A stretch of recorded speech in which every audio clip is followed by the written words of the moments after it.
my friend, Mr. Sahil. He's an advocate, and today I have invited him to kind of having a chat for my new page, Dil Se COVID, which is Dil Se Conversation with Mr. Sahil Allen. So, Sahil, thank you so much for joining me. Pleasure is mine. Okay.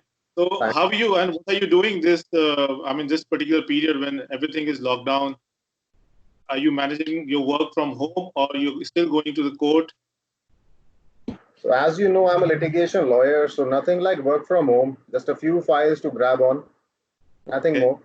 Just doing a little bit of research as well, and just giving back to society, just doing my bit, in whatever way I can.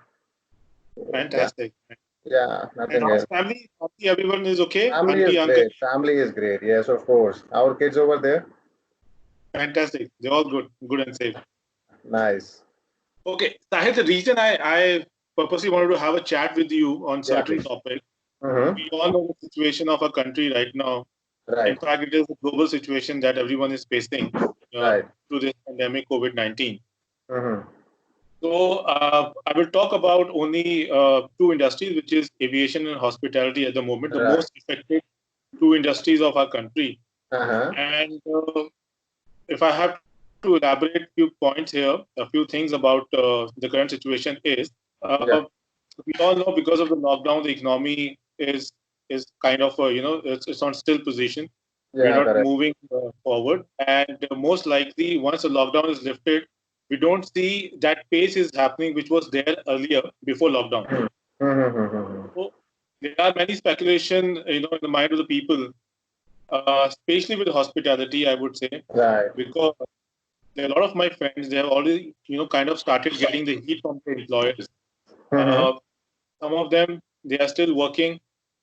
Fortunately, they are working, but they are getting some percentage as a cut from their salary, and they are getting their Right. salary credited with some Mm-hmm. certain percentage, Right. Right. Right. uh, Mm-hmm. some people are still at home, not working, not getting their salary, but they are still okay because they still feel once the lockdown is over, they still Mm-hmm. have a hope to go back to their work destination. Correct. Correct. Correct. And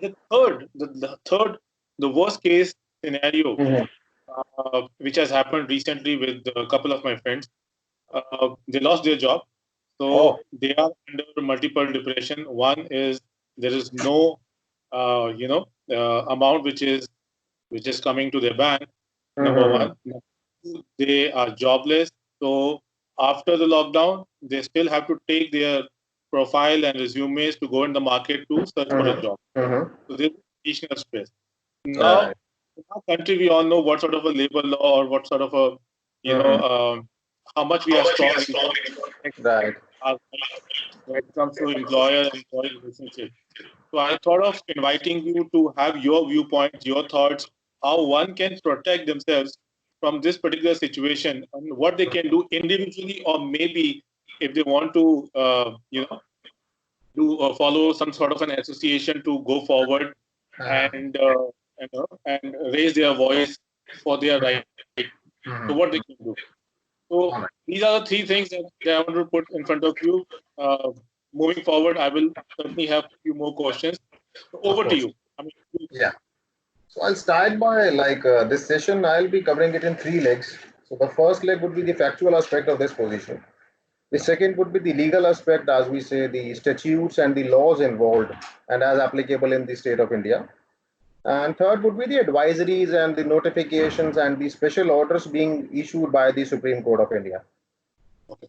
As of now, as I see the concerns raised by you in this hospitality industry, or maybe I'll keep it very general in nature from the point of view of an employee. So the first scenario may be which is like being faced by the masses now. So it is they are already have been laid off. They might be feeling they have been laid off, they have been terminated. It might be like they must not have been served any legal notice to that effect. But yes, we have to accept many of those are lying laid off now. Yeah. So just waiting for a legal recourse to happen and something to come from the employer side. And there are many speculations in any organization or any industry as of now. Mhm.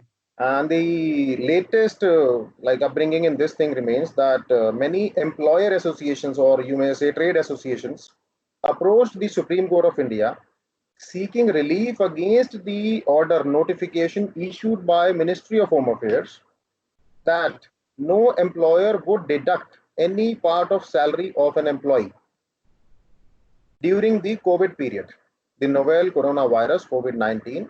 During this period, no employer would be entitled to deduct any part of the salary of any employee. So that very notification was challenged.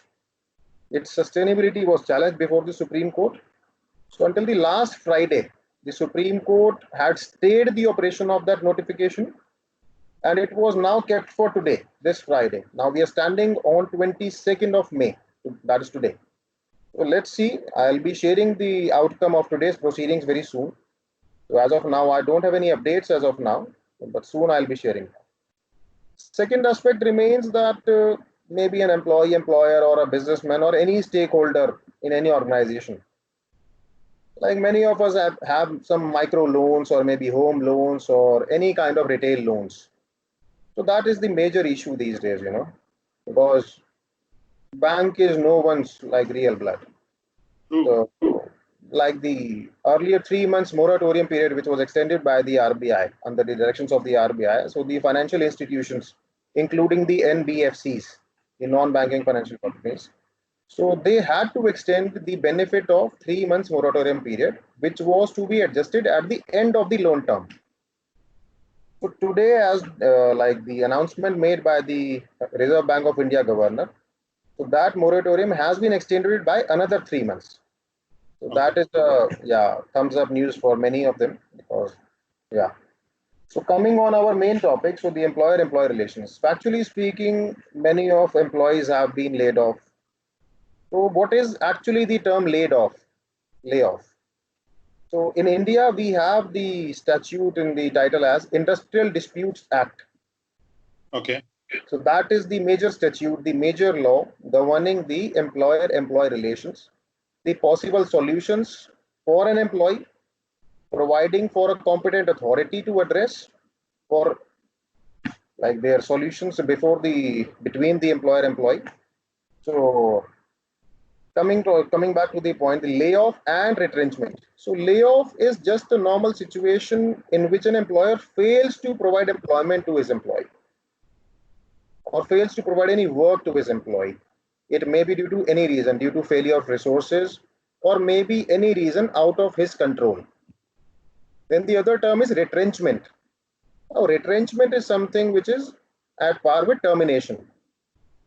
Okay. And the other term which many of us must be hearing these days is force majeure. Now, force majeure doesn't find any space in the Indian law. There is no definition of it in the Indian law. That's a French term, which literally in English means superior force. Okay. So any contract which is governed by any or intervened by any superior force, which is unforeseen. So that is like generally commercial contracts have in them a force majeure clause. Okay. Yeah. So only function of a force majeure clause is to like leave aside the other party from any liability. Right. So if A and B have a contract, the B is to supply to A some goods or articles or services maybe, and an intervening act happens which is out of control of B. So B is not liable to indemnify A for his losses. So force majeure is important here because many employment agreements must be having a force majeure clause. Now the definition of force majeure, what it includes, an act of God, or maybe etc. X, Y, Z. It can be like it can be an exhaustive list. So it all depends what an employer-employee contract like contains, how exhaustive that contract is, that definition of force majeure is. If the employer seeks to invoke that force majeure clause to terminate an employee, so it is to be seen that any pandemic or any epidemic is covered in the definition of that very particular contract or not. Only then it enables the employer to invoke any such clause. Okay. So, yeah, this gives a brief of the terms which we must all be hearing these days, because we all peers, all professionals, and yeah, of course, thanks to Google and internet. So we all are having a little good knowledge these days. So these are the three terms, but often I'll suggest that like anybody suffering from like retrenchment or layoff, just don't do self-assessment.